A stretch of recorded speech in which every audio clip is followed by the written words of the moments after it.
أما بعد فأعوذ بالله من الشيطان الرجيم بسم الله الرحمن الرحيم رب اشرح لي صدري ويسر لي أمري واحلل عقدة من لساني يفقهوا قولي واجعل لي وزيرا من أهلي آمين يا رب العالمين۔ ہم سورہ بقرہ پڑھ رہے تھے اور آیت نمبر 23 آج پڑھیں گے اور اس سے آگے۔ یہاں تک معاملہ یہ بیان ہو چکا کہ اللہ تعالیٰ نے ہمیں یہ بھی بتا دیا کہ معاشرے کے اندر جب حق کی دعوت اٹھتی ہے تو معاشرہ جو ہے وہ 3 گروہوں میں تقسیم ہو جاتا ہے۔ ایک ایمان والے، ایک اس ایمان کے بالکل برخلاف والے، اور ایک تیسرے لوگ جو بین بین رہتے ہیں، درمیان میں رہتے ہیں۔ اللہ تعالیٰ فرماتے ہیں کہ وہ نہ اس طرف کے ہیں نہ اس طرف کے، لا الہ الا ولا الہ الا، تو یہ بیچ بیچ میں پینڈولم کی طرح گھومتے رہتے ہیں۔ ان میں سے میں نے اپنوں سے عرض کیا تھا کہ کچھ تو وہ لوگ ہیں جو اس میں سے اصلاً بے ایمان ہے، اصلاً وہ اندر سے ہی کافر ہے، اور وہ صرف اوپر سے انہوں نے ایک ماسک لگایا ہوا ہے کہ وہ مسلمانی کا دعویٰ کرتے ہیں، لیکن اصلاً ان کے اندر کوئی ایمان کی رمق موجود نہیں ہے۔ اور اس قسم کا کافر اپنے متعلق جانتا ہوتا ہے کمپلیٹلی کہ میں کس قسم کا آدمی ہوں، لیکن اس سے ایک بہت خطرناک فارم جو ہوتی ہے منافقت کی، وہ کیا ہے؟ جس کو کہا گیا غیر شعوری نفاق، انکانشیس سب کانشیس نفاق، اور وہ اصلاً جو ہے وہ کمزوری ایمان کی ایک حالت، اس میں انسان کو خود بھی نہیں پتا ہوتا کہ میں کس طرح، یہ جو ہمارا ایک اسپیکٹرم ہے اس پہ میں کس طرح آہستہ آہستہ نیگیٹو سائڈ پہ جاتا جا رہا ہوں۔ اور بہرحال جب وہ مسلسل ایک طرف کے ڈیسیشن لینا شروع کر دیتا ہے تو الٹیمیٹلی اللہ تعالیٰ کہتے ہیں کہ اس کا حشر بھی کافروں کے ساتھ ہوگا، دنیا میں چاہے وہ مسلمانوں کے ساتھ گنا جاتا رہے۔ اور اس کے بعد جب اللہ تعالیٰ نے یہ تینوں اقسام بتا دی تو اس کے بعد اللہ تعالیٰ نے ہمیں پوری انسانیت سے ایک خطاب فرمایا۔ اللہ تعالیٰ نے فرمایا کہ دیکھو، تمہیں سب کو میری عبادت کرنی چاہیے۔ یہ اللہ کا پیغام آیا پوری انسانیت کی طرف کہ جس تک بھی یہ دعوت دین پہنچ جائے وہ اللہ کو اپنا رب مان لے اور اس کی عبادت کرنے میں مشغول ہو جائے۔ اور کیوں ہمیں اللہ کی عبادت کرنی ہے؟ یعنی کہ یہ ہر طرح سے عقل کا، سمجھ کا، لاجک کا تقاضا یہی بنتا ہے کہ انسان اللہ کی عبادت کرے۔ کیسے عقل اور سمجھ کا تقاضا بنتا ہے؟ کہ ہمیں یہ پتا ہے کہ ہم جس دنیا میں آئے ہیں یہ دنیا اور اس کی چیزیں بنائی بھی ہماری نہیں ہیں، بالکل اسی طرح جس طرح اس کمرے میں جب آپ داخل ہوئے تو آپ کو پتا ہے کہ یہ کمرے کی جو بھی چیزیں ہیں یہ آپ کی نہیں ہیں، آپ اس کمرے کی چیزوں کو استعمال کر رہے ہیں، اور یہ استعمال جو ہے یہ یہاں کی جو مینجمنٹ ہے اس کے رولز اینڈ ریگولیشنز کے مطابق ہو سکتا ہے۔ آپ ان رولز اینڈ ریگولیشن سے باہر نکل کے استعمال نہیں کر سکتے۔ تو جب آپ یہ کمرہ ہائر کریں گے تو آپ پوچھیں گے کہ یہ رولز اینڈ ریگولیشنز کیا ہیں، میں کیا کر سکتا ہوں اور کیا نہیں کر سکتا۔ بالکل اسی طرح جب ہم اس دنیا میں آتے ہیں تو ہمیں یہ سوال خود بخود ہمارے اندر پیدا ہوتا ہے کہ جی میں کیا کر سکتا ہوں اور کیا نہیں کر سکتا، what is permissible and what is not۔ تو اس کے لیے ہمیں مینجمنٹ کا جاننا ضروری ہے۔ who is the management؟ تو اس دنیا کی مینجمنٹ کون ہے؟ وہ اللہ سبحانہ و تعالیٰ ہے۔ کوئی کلیم نہیں کرتا ہوا نظر آ رہا ہمیں، لیکن اللہ تعالیٰ نے کلیم کیا اپنے نبی کریم صلی اللہ علیہ وسلم کے ذریعے سے اور تمام انبیاء کے ذریعے سے کہ اس دنیا کی مینجمنٹ میں چلا رہا ہوں، اس دنیا کو کا کریٹر بھی میں ہوں اور مینجمنٹ بھی میں چلا رہا ہوں۔ الا لہ الخلق والامر، خلق بھی میرا ہے اور مدبر الامر بھی میں، چلا بھی میں ہی رہوں۔ تو ظاہر سی بات ہے کہ پھر ہمیں اس کے اصول جاننے پڑیں گے۔ لیکن اللہ تعالیٰ اپنا تعارف کہاں سے کرا رہے ہیں؟ اللہ تعالیٰ تعارف کرا رہے ہیں اپنے پیغمبر کے ذریعے۔ اب ہمیشہ اللہ تعالیٰ نے اپنا تعارف اپنے پیغمبروں کے ذریعے ہی کروایا، کبھی اس دنیا میں یہ نہیں ہوا کہ اللہ تعالیٰ خود آ کے موجود ہو گیا ہو اور اس نے لوگوں کو مجبور کیا ہو کہ وہ اس کی عبادت کریں۔ حضرت آدم علیہ السلام سے لے کے نبی کریم صلی اللہ علیہ وسلم تک ہمیشہ انبیاء آئے اور انہوں نے اللہ کا تعارف کرایا۔ جب وہ اللہ کا تعارف کراتے ہیں اللہ کی آیات کے ذریعے سے، تو اگر ایک شخص یا تو نبی ہی کو جھٹلا دے یا اللہ کی آیات کو جھٹلا دے تو وہ کہہ سکتا ہے کہ بھائی اللہ تک میرا تعارف، مجھ تک اللہ کا تعارف نہیں پہنچا، کیونکہ اللہ تعالیٰ جس ذریعے سے تعارف کرا رہے ہیں وہ اس ذریعے کے اوپر شک کر رہا ہے، وہ سورس کو ہی ریجیکٹ کر رہا ہے، نیگیٹ کر رہا ہے۔ ٹھیک ہے، تو اللہ تعالیٰ ایسے شخص کے لیے بھی جس کو شک ہے کہ بھائی یہ پتہ نہیں اللہ کے رسول ہیں کہ نہیں ہے معاذ اللہ، پتہ نہیں یہ کتاب اللہ کی طرف سے آئی ہے کہ نہیں آئی ہے. اللہ تعالیٰ کہتے ہیں ذالک الکتاب لا ریب فیہ، اس میں کوئی شک نہیں ہے، لیکن جس کو شک ہو وہ کیا کرے. تو یہاں پہ اللہ تعالیٰ قرآن کا فالسیفیکیشن ٹیسٹ ہے. ایک طرح سے آپ کہہ لیں گے نل ہائپوتھیسس. ایک ہوتا ہے نا ہائپوتھیسس، اور ایک اس کی اپوزٹ ہوتا ہے کہ بھائی دیکھو اگر یہ پروف کر دو تو ہماری جو بھی تھیوری ہے وہ ختم ہو جائے گی. تو اللہ تعالیٰ ایک طرح سے نل ہائپوتھیسس دیتے ہیں اس قرآن کے بارے میں اور اس کے بارے میں شک کے بارے میں. یہ قرآن کی بڑی عظیم ترین آیتوں میں سے ایک آیت ہے، اور قرآن کا جو معجزانہ کلام ہے، یا اللہ تعالیٰ نے اس کو جو معجزہ بنایا ہے. جب ہم کہتے ہیں کہ یہ قرآن معجزہ ہے، جب ہم کہتے ہیں کہ نبی کریم صلی اللہ علیہ وسلم کا معجزہ جو ہے وہ قرآن تھا، تو ہم اس چیلنج اور اس آیت کی بات کرتے ہیں. تو یہ آیت کیا ہے؟ آیت نمبر 23 سورہ بقرہ کی. وَإِن كُنتُمْ فِي رَيْبٍ مِّمَّا نَزَّلْنَا عَلَىٰ عَبْدِنَا، تو اگر تو تم ہو شک میں اس قرآن کے بارے میں جو ہم نے نازل کیا ہے اپنے بندے محمد صلی اللہ علیہ وسلم. یعنی کہ اب دو صورتیں ہوں گی، یا تو ہم اللہ کی جو پکار لگی یا ایھا الناس اعبدوا ربکم الذی خلقکم، جو پچھلی آیت میں آئی کہ اے انسانوں اپنے رب کی عبادت کرو جس نے تمہیں بنایا. اب یا تو ہم اس کے اوپر لبیک کہیں گے اور اس کی عبادت کریں گے، یا دوسری بات کیا ہے، ہم کہتے ہیں ہم لبیک نہیں کہتے کیونکہ ہمیں نہیں پتا وہ رب کا، یا ہمیں نہیں پتا کہ رب کا کیا کلام، یا ہمیں نہیں پتا کہ رب نے اپنا کیا تعارف. تو پھر یہ دوسری کیٹیگری میں فال ہو جائیں گے، یعنی کہ ہمیں رب کے بارے میں شک. تو اللہ تعالیٰ کہہ رہے ہیں کہ اگر تو تمہیں اس کے بارے میں شک ہے جو ہم نے اپنے بندے محمد صلی اللہ علیہ وسلم پر نازل کیا کہ یہ اللہ کا کلام نہیں ہے. اچھا اللہ کا کلام نہیں ہے تو کس کا کلام ہے؟ اگر اللہ کا نہیں ہوگا تو کس کا ہوگا؟ انسان کا. تو انسان میں سے کس کا؟ نبی کریم صلی اللہ علیہ وسلم اپنی طرف سے بنا رہے ہیں نا پھر معاذ اللہ. تو شک ہے تو کیا شک ہے کہ نہیں یہ شاید اللہ کی طرف سے نہیں آ رہا بلکہ نبی کریم صلی اللہ علیہ وسلم اس کو خود تباہ کر رہے ہیں، خود بنا رہے ہیں. اچھا اگر ایسا ہے تو پھر یہ لوگ فالسیفیکیشن ٹیسٹ، یہ لوگ اس کو پروف کر کے دکھا دو تمہاری جان بخشی ہو جائے گی. فَأْتُوا بِسُورَةٍ مِّن مِّثْلِهِ، تو لے آؤ ایک صورت اس جیسی. اچھا یہ جو ہے نا یہ قرآن کا تیسرا چیلنج ہے. قرآن نے سب سے پہلے چیلنج دیا تھا کہ اگر تمہیں اس قرآن کے بارے میں شک ہے تو یہ تو ہم ترتیب جو مصحف ہے اس کے حساب سے پڑھ رہے ہیں، جو ترتیب نزولی ہے جس کے حساب سے قرآن نازل ہوا تھا، اس میں یہ تیسری دفعہ چیلنج آ رہا ہے. سب سے چھوٹا چیلنج، سب سے بڑا چیلنج کیا تھا کہ اللہ تعالیٰ نے فرمایا تھا کہ اگر تمہیں شک ہے اس کے بارے میں کہ قرآن اللہ کا کلام نہیں ہے تو پھر ایک اس جیسا کلام تم بھی لے کر آ جاؤ. محمد صلی اللہ علیہ وسلم ایک آدمی ہے نا، اگر وہ بنا سکتے ہیں تو تم بھی بنا سکتے ہو، جاؤ بنا کے لے آؤ اس جیسی کتاب لے. پھر اللہ تعالیٰ نے ان کو ڈریس ڈاؤن کیا، ان کو پراپر ایڈریس کیا ہے کہ بھی ان کو اپنی جس کو کہتے ہیں نا کہ پٹ somebody in their place، نہیں لا سکتے، ایک کتاب نہیں لا سکتے جیسے. تو ایسا کرو 10 صورتیں لے کر آؤ. یہ اگلا چیلنج تھا. پھر تیسری دفعہ فرمایا اچھا 10 صورتیں بھی نہیں بنتی تم سے، تو ایسا کرو ایک صورت اس جیسی بنا. فَأْتُوا بِسُورَةٍ مِّن مِّثْلِهِ، ایک اس کی صورت جیسی صورت بنا کے لے آؤ.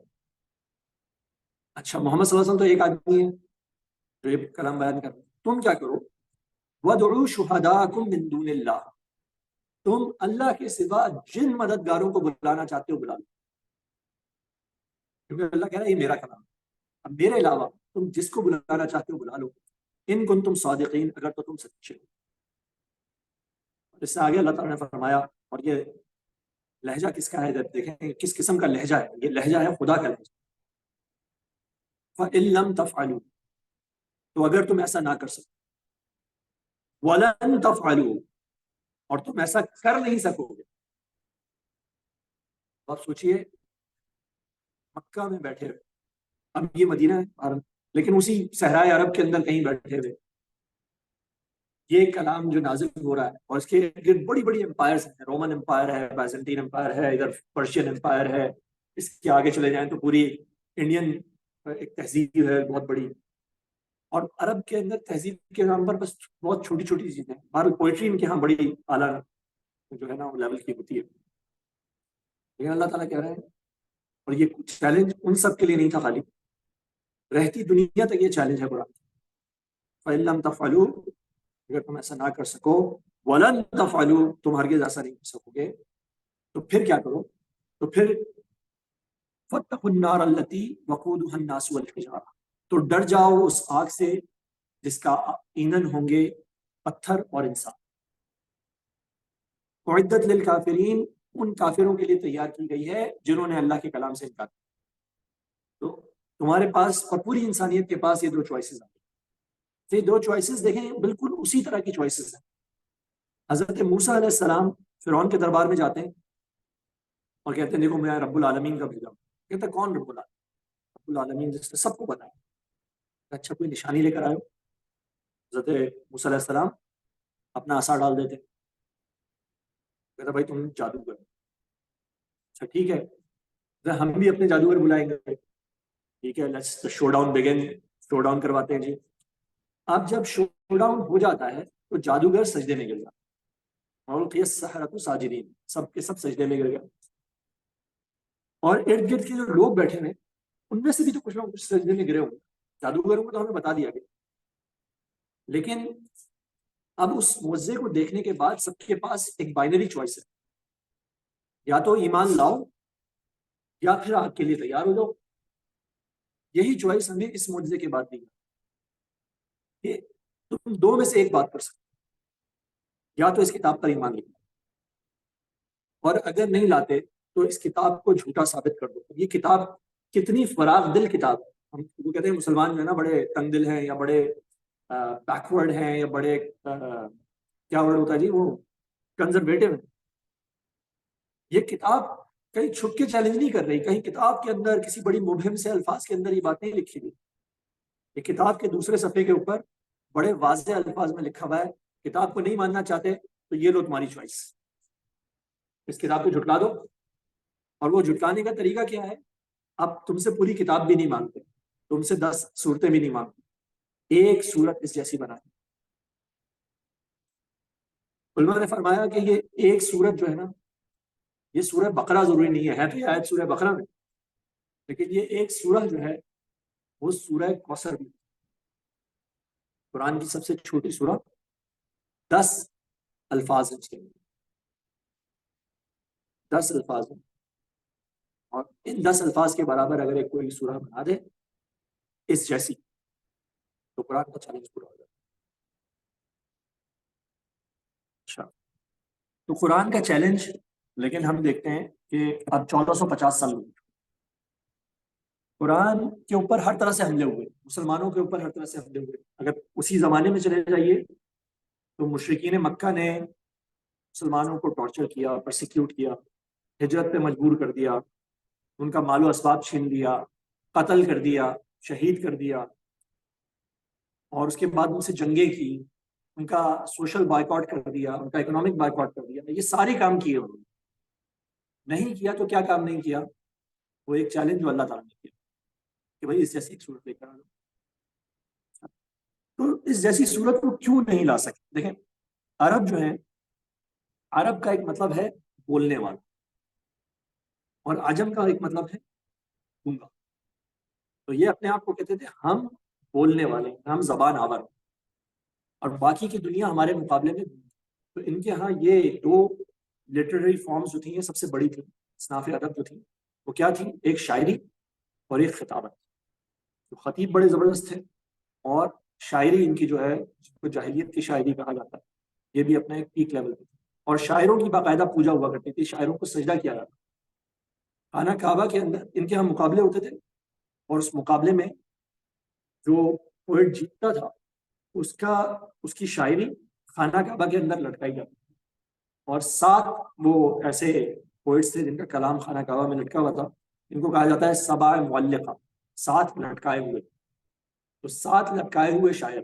اب وہ والے لٹکائے ہوئے نہیں، ان کے کلام جو ہے وہ لٹکایا جا رہا. تو اتنی، اور اس شاعر کو جس کا کلام جو ہے وہ لٹکایا جاتا تھا کعبہ میں، اس کو سجدہ کیا جاتا. تو آپ سمجھ رہے ہیں کہ ان کے ہاں اس فارم آف لٹریچر کو، شاعری کو بہت اہمیت حاصل. تو ایسے اپنی فصاحت پہ، اپنی بلاغت پہ، اپنی شاعری کے اوپر فخر کرنے والے عربوں کو اللہ تعالیٰ نے چپ کرا، وہ نہیں جواب دے سکتے. دوبارہ ہم نے جو اس کا معجزہ ہے اس کو تھوڑا سا اس کے اوپر ہم ذرا مزید غور و فکر کرتے ہیں کہ یہ معجزہ کس قسم کا ہے. ہمارے جو اسلاف تھے ان کے اندر اس کے اوپر پوری ایک سائنس ڈیولپ ہوئی جس کا نام ہے اعجاز القرآن. قرآن کا اعجاز، اعجاز معجزے سے نکلا ہے. معجزے کا اصل مطلب کیا ہوتا ہے؟ وہ چیز جو عاجز کر دے، جو کسی کو ہیلپ لیس کر دے. کہتے ہیں نا یار ہم تم سے عاجز آ گئے. عاجز آ جانے کا مطلب کیا؟ I am help less in front of you. ہم تو ذرا ڈفرینٹ معنی میں استعمال کرتے ہیں لیکن اصل مطلب کیا ہے؟ سامنے والا اب اس سے آگے کچھ کہہ نہیں سکتا، عاجز ہو گیا. تو اس کے اوپر بنے اعجاز القرآن، کس طرح قرآن اپنے مخالفوں کو چپ کرا دیتا. تو اب ذرا ہم یہ دیکھیں گے چیلنج کس قسم. سب سے پہلی بات، ایک بالکل واضح بڑا آڈیشیس قسم کا چیلنج. ایک کتاب ہی تو ہے. کتابیں دنیا کی تاریخ میں کتنی ہی لکھی گئی، بڑی زبردست کتابیں بھی لکھی گئی. غالب بھی آ کے چلے گئے، اقبال اور فیض بھی آ کے چلے گئے، شیکسپیئر بھی آ کے چلا گیا، اور سب پہلے آگے پیچھے ہومر وغیرہ سب آ کے چلے گئے. بڑے بڑے ادیب گزرے. تو بھائی کیا مسئلہ ہے ایسا کہ کتاب نہیں لکھی گئی؟ کتاب بھی کریے، مطلب یہ ٹیسٹ جو ہے یہ ہمیشہ رہنے کے لیے ہے. یہ صرف کسی ایک چھوٹی سی بستی والوں کو نہیں دیا گیا، سب کو دیا گیا. تو آڈیشیس کلیم ہے، بڑا سا چھپا ہوا نہیں ہے، بہت واضح، مبہم بھی نہیں ہے. اس کے اندر کوئی ابہام نہیں، کوئی ایسے الفاظ نہیں کہ جس سے یقین سمجھ نہ آئے کہ بھائی یہ چیلنج ہے. تو ہمیشہ مسلمانوں کی تاریخ میں اس کو اسی طرح پریزنٹ بھی کیا گیا کہ جو ہمارے اورینٹلسٹ قسم کے لوگ تھے، یہاں اورینٹل کا مطلب کچھ اور ہے، لیکن وہ جن کو کہا جاتا ہے مستشرقین، وہ لوگ جنہوں نے اسلام کو انٹرپریٹ کیا ویسٹ کے لیے، ٹھیک ہے، جنہوں نے نیگیٹو انٹرپریٹیشن بھی کی اسلام، تو ان کے سامنے بھی یہ چیلنج اسی طرح پریزنٹ ہوا. ٹھیک ہے، سب کو پتا ہے یہ چیلنج کیا ہے اور سب کے سامنے، اور یہ چیلنج آج تک اپنی جگہ پہ قائم ہے. تو اس چیلنج کی جو خواص ہمیں نظر آ رہے ہیں، اس کے کریکٹرسٹکس نظر آ رہے ہیں، یہ سارے. اور اللہ تعالیٰ کی طرف سے یہ چیلنج ایک دفعہ نہیں ہوا، کتاب میں بار بار ہوا. اللہ تعالیٰ سورہ اسراء میں فرماتے ہیں قُلْ لَئِنِ اجْتَمَعَتِ الْإِنسُ وَالْجِنُّ عَلَىٰ أَن يَأْتُوا بِمِثْلِ هَٰذَا الْقُرْآنِ لَا يَأْتُونَ بِمِثْلِهِ، کہ اگر تو سارے جن و انس بھی جمع ہو جائیں اس کتاب کی مثال لانے کے لیے تو وہ اس کی مثال نہیں لا سکیں گے. وَلَوْ كَانَ بَعْضُهُمْ لِبَعْضٍ ظَهِيرًا، چاہے ان میں سے بعض کی مدد کرے.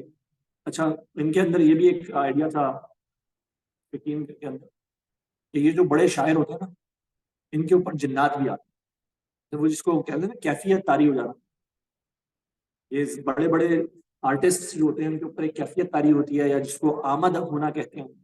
وہ کہتے ہیں جی یہ ان کے اوپر جنات آتے ہیں، جنات ان کے اوپر یہ کلام نازل.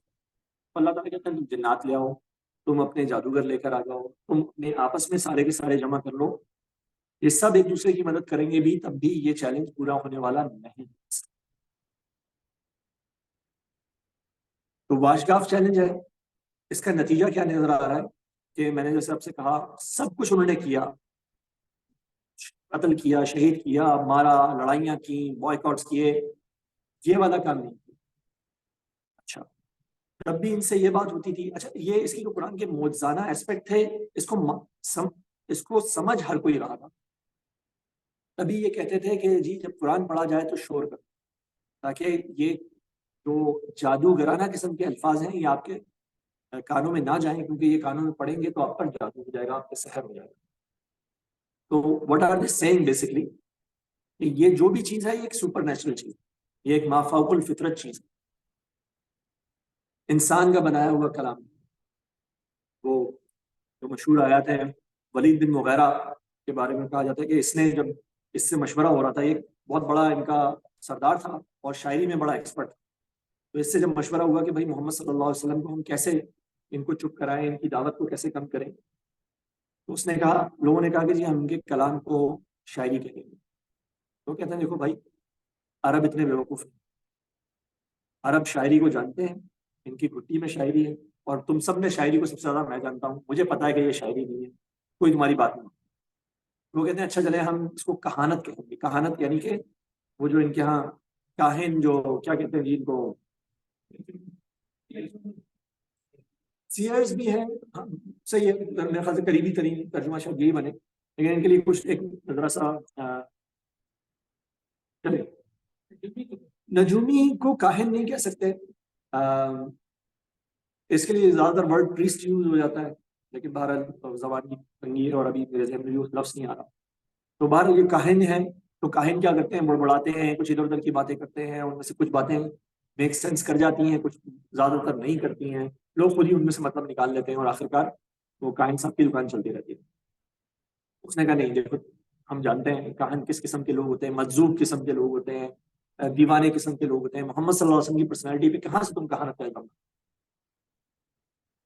تو وہ کہتے ہیں کہ پھر ہم کیا کہیں، لگتا ہے تم بھی محمد کے کیمپ میں چلے گئے. ولید بن مغیرہ سے کہا گیا، جو سب بہت بڑا دشمن تھا آپ کے پاس. اچھا یہ بھی بات، دشمن ہے یہ، دوست نہیں ہے، لیکن کچھ اور کہہ نہیں پا رہے. تو قرآن نے اس سچویشن کو ایسے ڈپکٹ کیا ہے کہ انہو فکر وقدر، تو اس نے سوچا اور اندازہ لگا. فقتل کیف قدر، تو قتل کر دیا جائے یہ کہ اس نے کیسا اندازہ لگا. ثم قتل، ثم قتل انه فکر وقدر، قتل کیف قدر ثم قتل کیف قدر ثم نظر ثم عبس وبصر ثم ادبر واستكبر وقال ان هذا الا سحر يؤثر. تو سب کچھ کرنے کے بعد اس نے کہا جی یہ ہم کہہ سکتے ہیں کہ یہ ایک جادو ہے. الٹیمیٹلی اس نے ایڈمٹ کیا کہ کوئی سپر نیچرل چیز ہے، ہمارا مقابلہ ہم نہیں کر سکتے. جو سبع معلقہ کے شاعروں کا میں نے ذکر کیا، ان میں سے ایک شاعر ہیں جن کا نام ہے لبید، اور یہ مسلمان ہو گئے تھے. اچھا جب انہوں نے یہ مسلمان ہوئے تو اس کے بعد انہوں نے شاعری بند کر دی. تو کسی وقت حضرت عمر رضی اللہ تعالیٰ نے ان سے پوچھا کہ اے لبید آپ شعر نہیں کہتے. عربوں کا شوق تھا بڑا زبردست شعر و شاعری کا، حضرت ابو بکر صدیق کا بھی اور حضرت عمر کا بھی، یہ سب لوگ جو ہے وہ شعر و شاعری میں دلچسپیاں لیا کرتے تھے. تو انہوں نے کہا آپ شعر نہیں کہتے. بعد القرآن، قرآن کے بعد میں کیا کہہ سکتا، یعنی کہ میری زبان بند ہو چکی ہے قرآن کے سامنے. قرآن کی جو فصاحت ہے، جو بلاغت ہے، اس کے بعد شعر کہنے کی ہمت ہی نہیں پڑتی. تو اس کا اس وقت جو افیکٹ ہوا وہ یہ ہوا کہ سب کچھ کرنے کے باوجود انہوں نے اس چیلنج کا جواب نہیں دیا. اچھا جس نے کبھی کسی نے کوئی جواب دیا، مسلمہ کذاب کا نام آپ نے سنا ہوگا. یہ ایک جھوٹا مدعی نبوت تھا جس نے اسی وقت نبی کریم صلی اللہ علیہ وسلم کی زندگی میں ہی دعوی نبوت کر دیا. تو اس نے کچھ آیتیں بنائی اپنی طرف سے. والعصر کے مقابلے میں اس نے بنائی والببر، قسم ہے ہاتھی. پھر اس نے ہاتھی کو ڈیفائن کیا، ہاتھی ایسا ہوتا ہے، اس کی ایک سونڈ ہوتی ہے، ایک پوچھ ہوتی ہے، وہ اتنا بڑا ہوتا ہے، کچھ بھی اس نے بنا دیا اس کی وجہ سے. لیکن اس نے کبھی بھی کلیم نہیں کیا کہ میں نے قرآن جیسی سورت بنا دی. آپ سوچیں کہ کتنا آسان فالسیفیکیشن ٹیسٹ اللہ تعالیٰ نے سامنے رکھا. ٹیسٹ کو پورا نہیں کر سکتے. جس سے لڑ رہے ہیں، جس کے دین کو روکنے کی کوشش کر رہے ہیں، وہ ایک سمپل سا فالسیفیکیشن ٹیسٹ دے رہا ہے لوگوں کو، اور آپ نہیں کر پا رہے. اور پھر کیا ہو رہا ہے، یہ دین پھر بھی پھیل رہا ہے. اس کا مطلب کیا ہو رہا ہے، کیا سمجھ میں آ رہا ہے کہ وہ فالسیفیکیشن ٹیسٹ پورا نہ ہونے کا نتیجہ یہ نکل رہا ہے کہ لوگ سمجھ رہے ہیں کہ ہاں جی یہ چیز ڈیوائن، یہ چیز اللہ کی طرف سے بھیجی گئی. تو معاشرے میں اس کا ایک، یہ کوئی صرف تھیوریٹیکل ایکسرسائز نہیں ہے، اس کا ایک پریکٹیکل اثر ہمیں معاشرے کے اندر.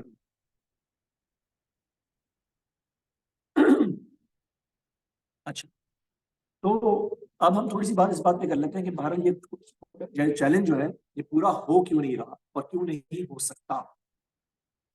ایک بات جو ماننے کی ہے وہ کیا ہے کہ جس پہ اعتراض ہوتا ہے آج بھی، اس کے اوپر جب ہم اس چیلنج کی بات کرتے ہیں تو ایک اعتراض آتا ہے، وہ یہ ہے کہ مسلمان اس چیلنج کی نیچر پر متفق نہیں. مفسرین میں اس بات میں اختلاف ہے کہ اس چیلنج کی نیچر کیا ہے.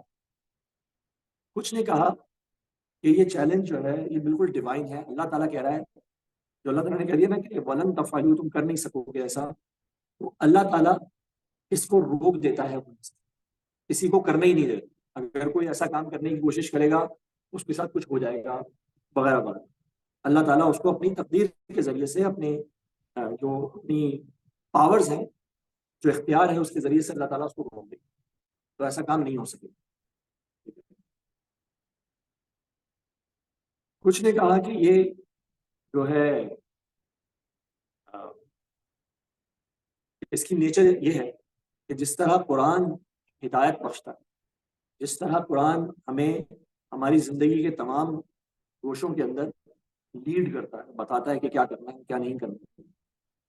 تو جو بھی انسان اگر اس قسم کا کوئی کلام بنا لے گا تو ظاہر سی بات ہے کہ اس کے کلام میں یہ ڈیپتھ موجود نہیں ہوگی، وہ رہنمائی نہیں کر سکے گا ان ساری چیزوں.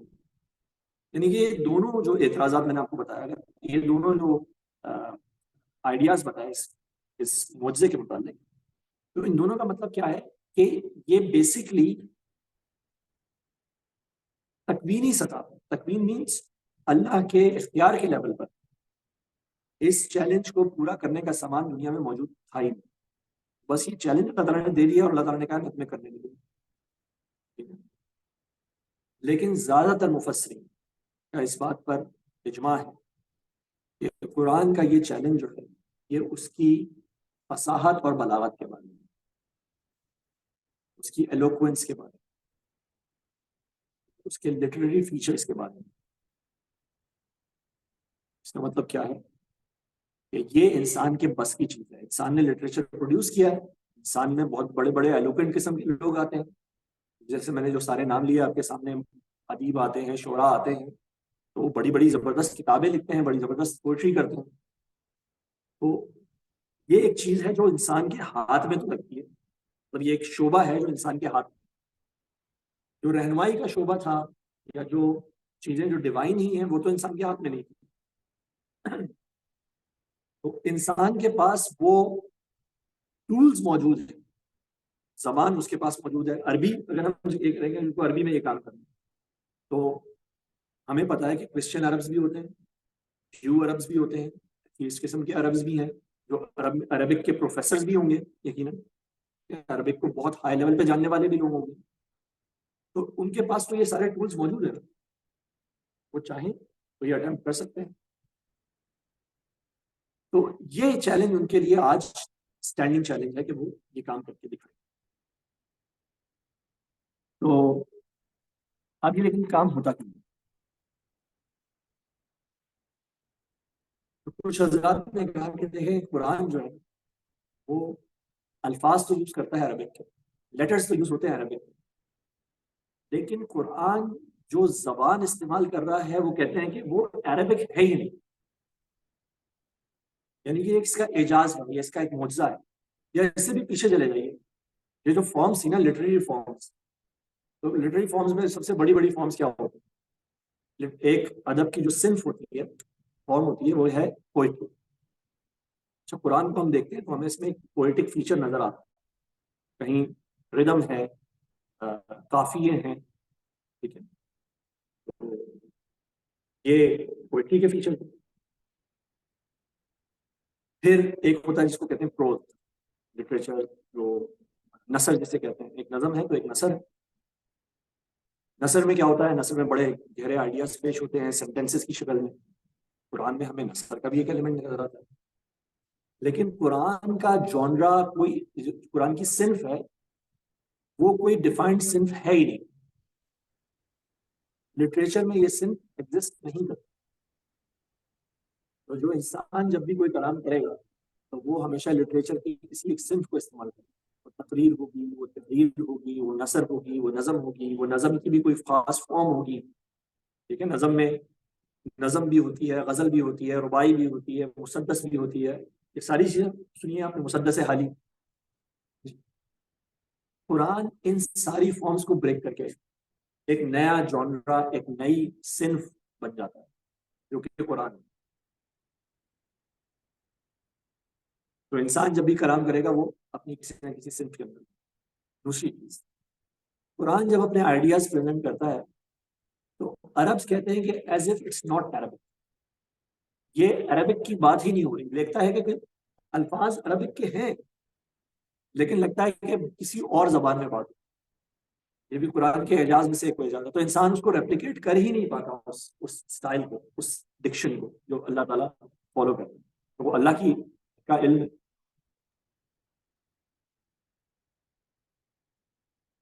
اچھا، جب ہم پیچھے جائیں تو جو آئیڈیاز قرآن کے بارے میں پریزنٹ ہوئے ان میں کہ بھئی یہ اس کا موجزانہ ہونا کیسے ہے، تو اس میں ایک آئیڈیا یہ بھی ہے کہ قرآن کی، اور یہ ذرا سا لیٹسٹ آئیڈیاز میں سے آج، کہ قرآن کی کمپوزیشن جیسی کمپوزیشن بھی انسان نہیں بنا سکتا.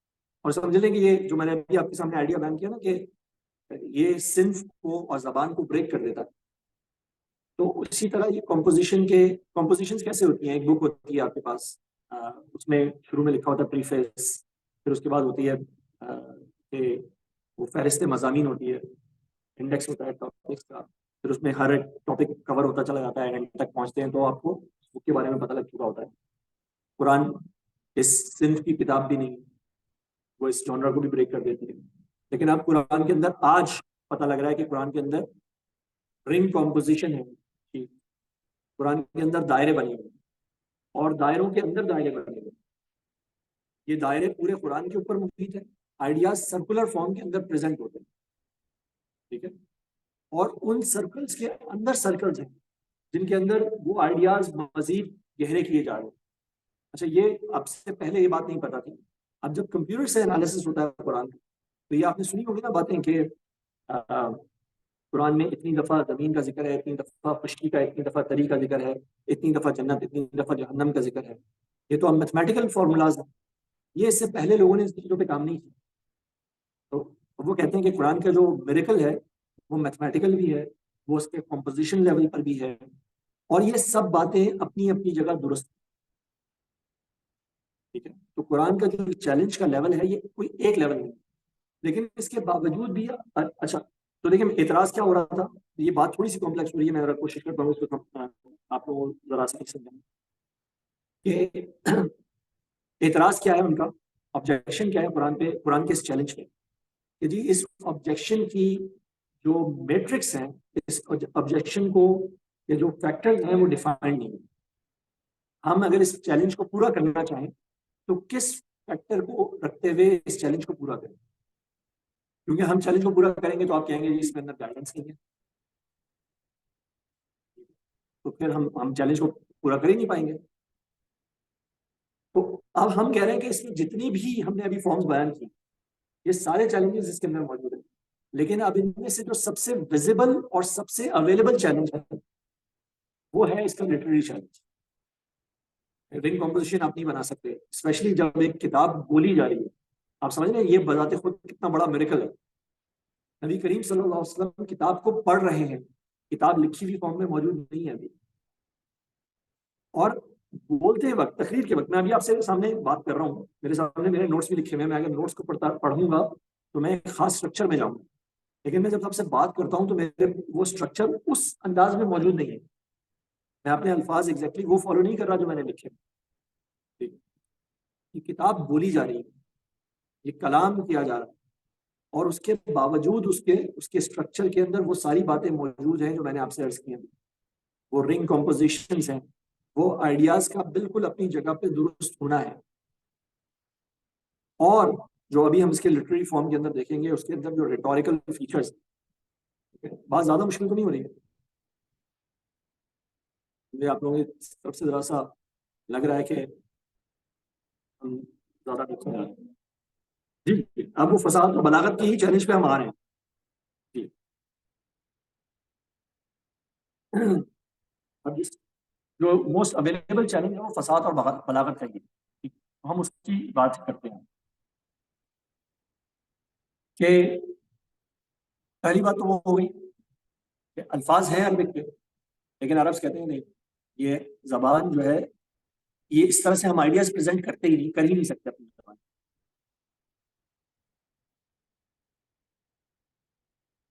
پوئٹری اور پروز اور جتنی بھی پہلے کی صنف تھی وہ سب قرآن نے بریک کر دی. اچھا، اور یہ کہ قرآن بیان کس کی طرف سے ہو رہا ہے؟ کوئی ان کے ٹاپ کے شاعری کی طرف سے نہیں، بلکہ ایک ایسے شخص کی طرف سے ہو رہا ہے جو شعر پڑھنا جانتا ہی نہیں. نبی کریم صلی اللہ علیہ وسلم ان کی ادبی محفلوں میں نہ کبھی بیٹھے نہ اٹھے، نہ شعر کا کوئی ذوق پاتے، بلکہ عموماً یہ ہوا کہ کبھی شعر پڑھا بھی تو غلط پڑھ دیا۔ کچھ لوگوں کو ہوتا ہے نا، آپ دیکھیں، آپ کسی کو شاعری کا شوق ہو، آپ دیکھیں گے کچھ لوگوں کو جن کو نہیں ہوتا، وہ شاعری کے وزن کو، شاعری کے اسکیلز کو گرا دیتے ہیں، اوپر نیچے کر دیتے ہیں، شعر پڑھتے ہیں، میننگ وہی ہوتا ہے، لیکن شعر کے اسکیلز خراب کر دیتے ہیں، وزن خراب کر دیتے ہیں، نتیجہ ہوتا ہے کہ وہ شعر نہیں رہتا، وہ کچھ اور بن جاتا ہے۔ نبی کریم صلی اللہ علیہ وسلم جو شاعری کے شوقین بھی نہیں، اور وہ کیا ہے، نبی الامی، وہ ان لیٹرڈ نبی، نہ لکھے پڑھے،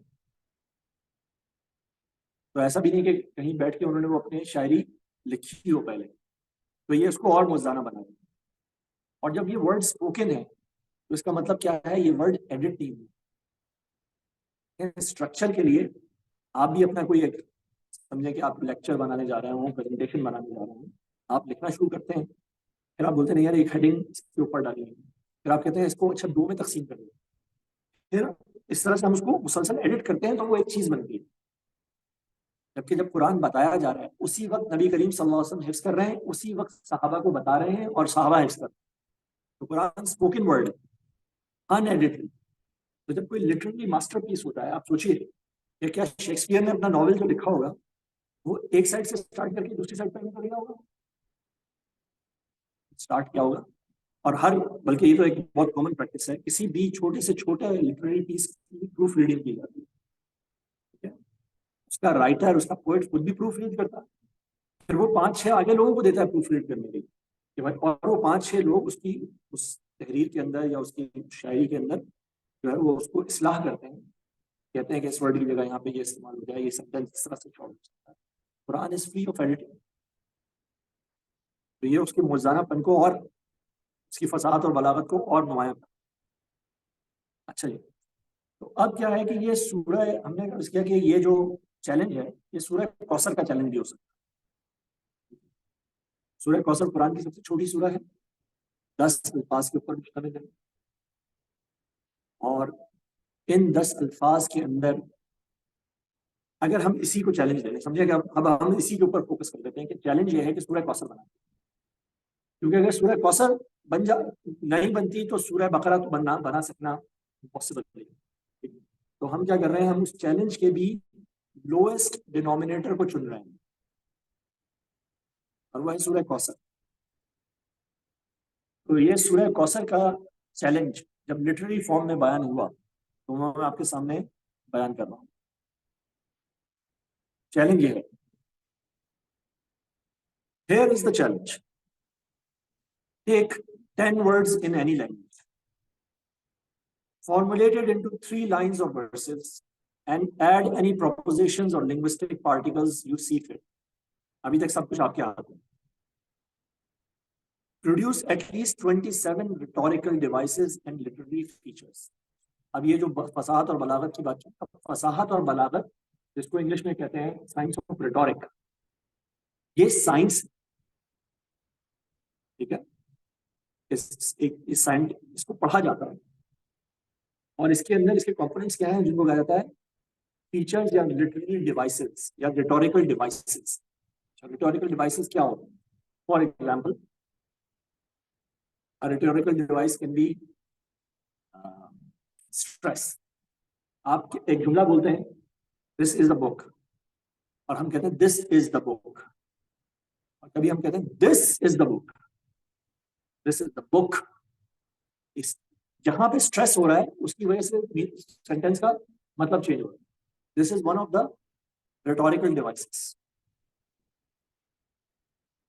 ریپیٹیشن، ریدم، کنسائسنس، یہ سب ریٹوریکل فیچرز میں سے، اور اس طرح کے مطلب ہنڈریڈز آف ریٹوریکل فیچرز ہیں جو کسی بھی لٹریری پیس کو، کسی بھی صنف ادب کو خوبصورت بنا دیں۔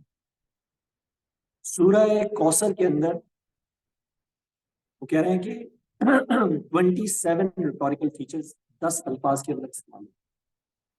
تو ایک چیلنج یہ آ گیا کہ آپ 27 ریٹوریکل فیچرز اس میں استعمال کر کے دکھائیے، جب آپ صرف اس کی فصاحت اور بلاغت کے مقابلے میں۔ میں اس چیلنج کو آگے بڑھا دوں۔ At the same time, ensure it has a unique structure. is timelessly meaningful and relates to themes within a book that is it's a part of.